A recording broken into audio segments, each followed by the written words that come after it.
யாரோ ஒருத்தவங்க சொல்லியிருக்காங்க, அதை நான் கேட்டிருக்கேன். இந்த படத்தை நான் பார்க்கல. ஹாய் ஃப்ரெண்ட்ஸ், எல்லாருக்குமே வணக்கம். ஜனநாயகம் படம் பார்த்துட்டீங்களா? ஸோ நீங்கள் டைட்டில் பார்த்துருப்பீங்க. ஜனநாயகம் படம் எப்படி இருக்கு? சும்மா நெருப்பு மாதிரி இருக்குங்க. சும்மா வேற லெவலில் இருக்கு. இந்த படம் எதை பற்றி பார்த்தீங்கன்னாக்கா, ஸோ பேசுன்னு பார்த்தீங்கன்னாக்கா, அரசியல் பேசுதா, ஜாதி பேசுதா, மதத்தை பேசுதானாக்கா, மூணுமே பேசுது. ஸோ தமிழ்நாட்டில் நடக்கக்கூடிய மோசடிகள் என்ன, அரசியல்வாதிகள் என்ன மாதிரி கேவலமான விஷயத்தை பண்ணிட்டு இருக்கானுங்க, அனைத்தையும் பார்த்தீங்கன்னாக்கா இந்த ஜனநாயகம் படத்துல சூப்பரா பார்த்தீங்கன்னாக்கா விஜய் தளபதி விஜய் அவர்கள் பார்த்தீங்கன்னா சொல்லியிருக்காரு. ஸோ எல்லாருக்கும் தமிழ்நாட்டில் இருக்கக்கூடிய மொத்த அரசியல்வாதிக்கும் இது பொருந்தும். உண்மையா அந்த படத்தை போய் தியேட்டர்ல போய் பாருங்க. அதை விட்டுட்டு நீங்க போய் மொபைல கண்டிப்பா பாத்தீங்கன்னாக்கா அந்த படம் கண்டிப்பா புரியாது.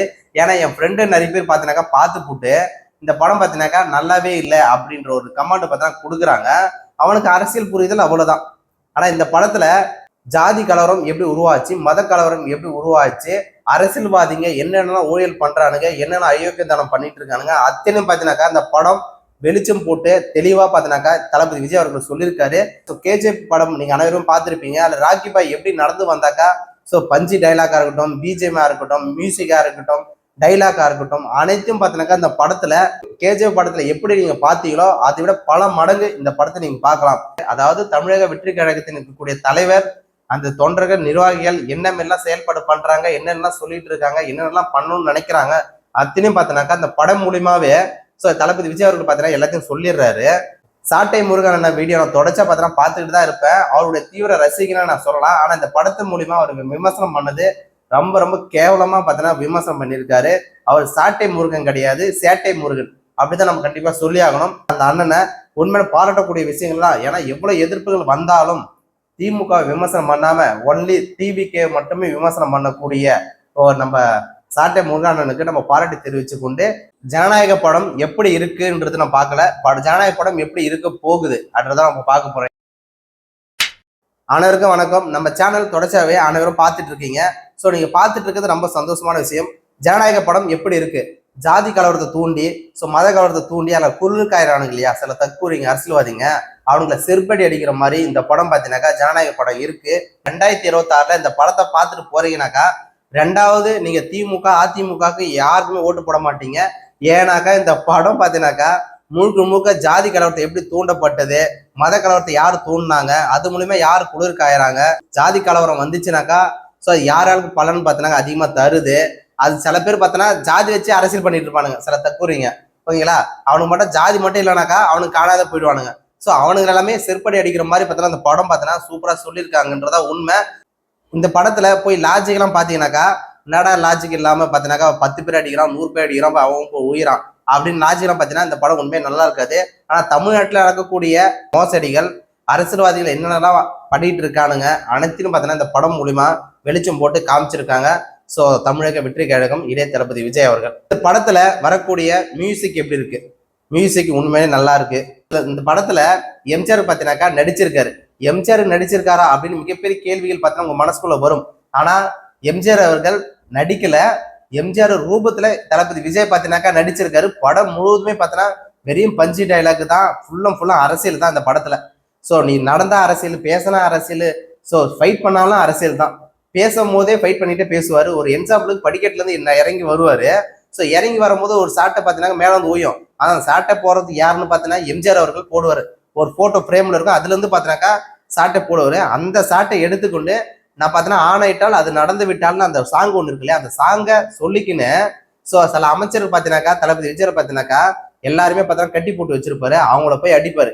தமிழ்நாட்டில் ஸோ அரசியல்வாதிங்க ஏன்டா மக்களுக்கு உதவி பண்ண வாங்க, மக்களுக்கு பார்த்தீங்கன்னாக்கா சேவை பண்ண வாங்கடான்னா மக்களை வந்து ஊழல் பண்றதுக்கும் மக்களை வச்சு அரசியல் பண்றதுக்குமாடா நீங்க வரீங்கன்ட்டு பார்த்தீங்கன்னா சாட்டியால 4 அடி பார்த்தீங்கன்னா சரியான அடி அடிப்பாரு. அதை அடிச்ச அடி யாருக்கு கேட்டுச்சோ இல்லையோ, திமுக அரசாகட்டும் அதிமுக அரசாகட்டும் அதுல இருக்கக்கூடிய அமைச்சர்களுக்கு கண்டிப்பா கேட்டிருக்கும். ஏன்னா அவங்கள வச்சு மட்டும் தான் படம் எடுத்திருக்காங்கன்றது படத்துல தெளிவா பார்த்தோன்னா தெரியுது. அதனாலுமே இந்த படம் வந்து பார்த்தீங்கன்னாக்கா திமுக இருக்கக்கூடிய அதிமுக இருக்கக்கூடியவங்க விமர்சனம் வைக்கிறது நியாயமா பார்த்தோன்னா படுது. ஏன்னா ஸோ அவங்கள வச்சு மட்டுமே தான் இந்த படம் எடுத்திருக்காங்க. பார்க்கக்கூடிய மக்களுக்கு அனைவருக்குமே தெரியும். ஏன்பா இது 2026 ஓட்டா கனெக்ட் ஆகுமானா மிகப்பெரிய கேள்விக்குறிதான். வந்து காமெடி பார்த்தோன்னா அந்த அளவுக்குலாம் ஒண்ணுமே கிடையாது. விஜய்க்கு பார்த்தீங்கன்னா காமெடி இந்த படத்துல சுத்தமா வரவே இல்லை. சிரிக்கிறாரு, கண்டிப்பா அது சிரிப்பானோ நம்மளுக்கு தெரியல. நடிக்கிறாருன்றது தெளிவா தெரியுது விஜய் அவர்கள் நடிக்கிறாருன்னு, ஓகேங்களா? மற்றபடி இந்த படத்துல விஜய் அவர்கள் நல்லா நடிச்சிருக்காருன்னு பாத்தீங்கன்னா அந்த அளவுக்குலாம் கிடையாது. ஆனா கண்டென்ட் பேசுது. இந்த படத்துல வரக்கூடிய கண்டென்ட் மெயினான கண்டென்ட். ஏன்னா அவர் அரசியல்வாதியா வந்திருக்காரு. ஸோ அதனால இந்த கண்டென்ட்டை தெளிவா பேசுது. உண்மையிலுமே இது அரசியல் வராம இந்த படம் ரிலீஸ் ஆயிருந்தா இந்த படம் மிகப்பெரிய ஒரு வெற்றி படமா வராது. ரிலீஸ் பண்ணா கூட, தியேட்டர் ரிலீஸ் பண்ணா கூட நிறைய இடத்துல பாத்தீங்கன்னாக்கா லாஜிக்கே இல்லாம படம் பார்த்தீங்கன்னா எடுத்து வச்சிருக்காங்கன்னு என் ஃப்ரெண்டு பார்த்தீங்கன்னா சொல்லியிருக்காங்க. ஆனா உண்மையாலுமே இது அரசியல்வாதியாக அரசியல் புரிதலோட இளைஞர்களை பார்க்கும் போது இந்த படத்துல ஓகே இந்த படம் சூப்பர்ப்பா அப்படின்னு சொல்லக்கூடிய பார்த்தீங்கன்னா நிறைய பேர் இருக்காங்க. ஏன்னா நிறைய பேர் எதிர்பார்ப்பாங்க, தளபதி விஜய் வந்துட்டாலுமே லவ் சீன் இருக்கணும், நல்ல சாங் பார்த்தீங்கன்னாக்கா இருக்கணும், ஒரு 4-5 பொண்ணுங்க பார்த்தீங்கன்னாக்கா டான்ஸ் ஆடுறத பார்க்கணும் அப்படின்னு நிறைய பேர் பார்த்தீங்கன்னாக்கா தியேட்டர்ல போறது உண்டு. அரசியல்வாதிகள்லாம் என்னென்ன அயோக்கியத்தனம் பண்றானுங்க, ஜாதி வச்சு கலவரம் பண்றது, மதத்தை வச்சு கலவரம் பண்றது. நெக்ஸ்ட் பார்த்தீங்கன்னா அரசியல்வாதிகளுக்குள்ளே அரசியல், ஜாதிக்குள்ள ஒரு ஜாதி, மதத்துக்குள்ள ஒரு மதம். ஸோ இந்தியா லெவல்லே பார்த்தீங்கன்னாக்கா அது இருக்கு. அதுதான் பார்த்தீங்கன்னாக்கா இளையதளபதி விஜய் அவர்கள் நடிச்சிருக்காரு. இந்த படத்துல வில்லனா யார் நடிச்சிருக்கான்னு பார்த்தீங்கன்னாக்கா பிரகாஷ் ராஜ் நடிச்சிருக்காரு. அதாவது ஐ லவ் யூ டியர் செல்லோன்னு பார்த்தீங்கன்னா கில்லி படத்துல நடிச்சிருக்காரு இல்லையா.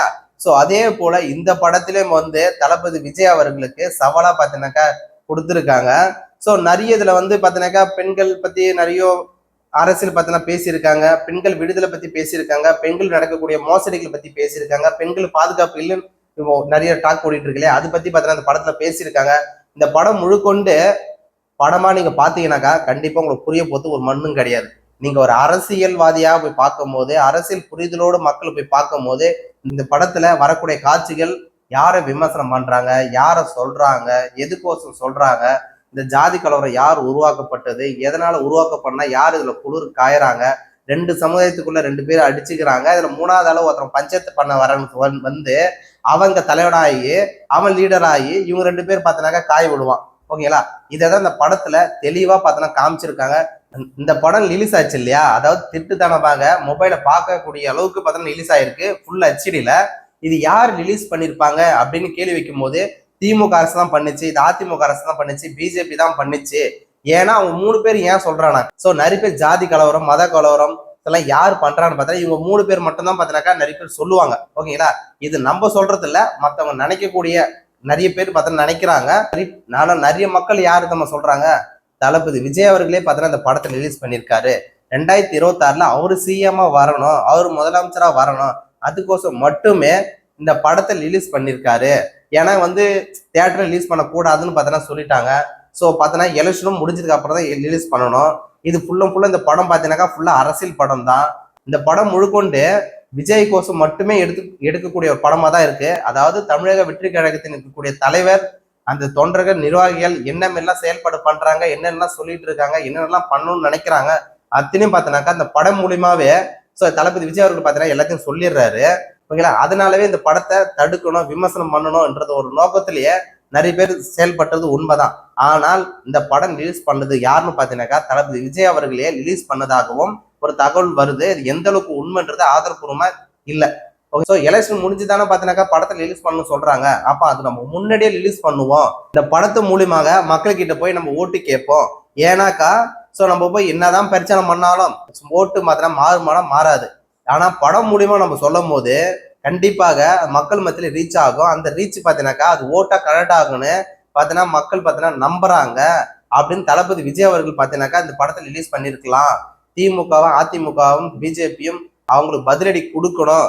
2026ல அவங்க வரவே கூடாது, அவங்களாம் எவ்வளவு மோசடி பண்ணியிருக்காங்க அப்படின்னு வெளிச்சம் போட்டு காட்டக்கூடிய ஒரு படமாக இது இருக்கணும் மக்களுக்கு. தளபதி விஜய் அவர்களே ரிலீஸ் பண்ணதாகவும் ஒரு தகவல் போய்கிட்டு இருக்கு. இது எந்த அளவுக்கு உண்மைன்றது கண்டிப்பா நம்மளுக்கு தெரியல. ஆக மொத்தம் இந்த படத்தை ரிலீஸ் பண்ணது தப்பு தான். ஏன்னாக்கா இது வந்து 1 கோடி 2 கோடி இல்லைங்க, இது 500 கோடிக்கு மேல இந்த பட செலவு பார்த்தீங்கன்னாக்கா வந்திருக்கு. இதோடைய வேலை செஞ்சவங்க எண்ணிக்கை பார்த்தீங்கன்னாக்கா 10,000ல இருந்து 10,000 ஆண்கள் 5,000 பெண்களுக்கு மேல பார்த்தீங்கன்னாக்கா இந்த படத்துல ஒர்க் பண்ணியிருக்காங்க. அவங்களுக்குலாம் எவ்வளவு செலவாயிருக்கும்ன்றதை நம்ம தெரிஞ்சுக்கணும். ஓகேங்களா, தயவுசெய்து சொல்றேன், ஜாதின்னு எவன் சொல்றானோ அவன் பின்னாடி போவாதீங்க. அவன் ஜாதின்னு சொல்லிட்டு அவன் வீட்டுல போய் உட்காந்துப்பான் சேஃபா. ஆனா செருப்படி உயர்த்தம், மரணடி உயர்த்தம் உங்களுக்கு தான். இந்த படத்தை நான் உண்மையா நான் பார்க்கல, என் ஃப்ரெண்டு என்னென்ன சொன்னானோ அத்தனையும் உங்ககிட்ட ஒப்படைச்சிட்டேன்.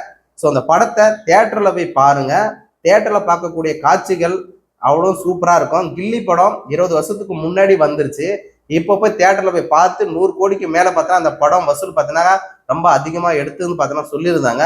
ஆனா இந்த படம் நீங்க மொபைலே பார்த்தாலும் அந்த அளவுக்கு பவர்ஃபுல்லா இருக்காது. நீங்க அடுத்த மாசம் போய் தியேட்டர் ரிலீஸ் பண்ணிருவாங்க எலெக்ஷன் முடிஞ்சு. கண்டிப்பா நீங்க தியேட்டர்ல பார்க்கும்போது இந்த படத்துல வரக்கூடிய காட்சிகள் ஒவ்வொரு சீனும் பார்த்தீங்கன்னா நெருப்பு மாரி இருக்கும். நீங்க தியேட்டர்ல போய் பாருங்க. அதை விட்டு நீங்க மொபைல பார்க்க என்ன மாதிரி சூழ்நிலை உருவாகுனா இந்த படம் நல்லா இல்லைங்க அப்படின்ற ஒரு ஃபீல் தான் வரும். ஆனா நீங்க தியேட்டர்ல போய் பார்க்கும்போது அங்க இருக்கக்கூடிய பிஜிஎம்மா இருக்கட்டும், மியூசிக்கா இருக்கட்டும், டைலாக்கா இருக்கட்டும், ஸோ எல்லாமே அந்த படத்துல காமிக்கும் போது பெரிய தியேட்டர்ல உட்காந்து பார்க்கும்போது உங்களுக்கு அந்த படம் மொக்கையா இருந்தாலும் நம்ம சூப்பரா இருக்குப்பா அப்படின்னு சொல்லிட்டு வரக்கூடிய அளவுக்கு நல்லா இருக்கும். ஓகேங்களா? உங்களின் ஒருத்தரோட பேசிக்கின்றான் என்றொன்றும் உங்களோட இணைந்திருக்கு. என்னோட சேனல் மறக்காம சப்போர்ட் ஆதரவு கொடுங்க. ஸோ நெக்ஸ்ட் காணொலியில பார்ப்போம். அதோட இல்ல இந்த படத்துல யாரும் நடிச்சிருக்காங்கன்றதான் மதன் கௌரி பார்த்தீங்கன்னாக்கா நடிச்சிருக்காரு. மதன் கௌரி இந்த படத்துல ரொம்ப முக்கியமான ரோல் பார்த்தீங்கன்னா வந்திருக்காரு. இன்றதை வேற யாரோ ஒருத்தவங்க சொல்லியிருக்காங்க. அதை நான் கேட்டிருக்கேன். இந்த படத்தை நான் பார்க்கல.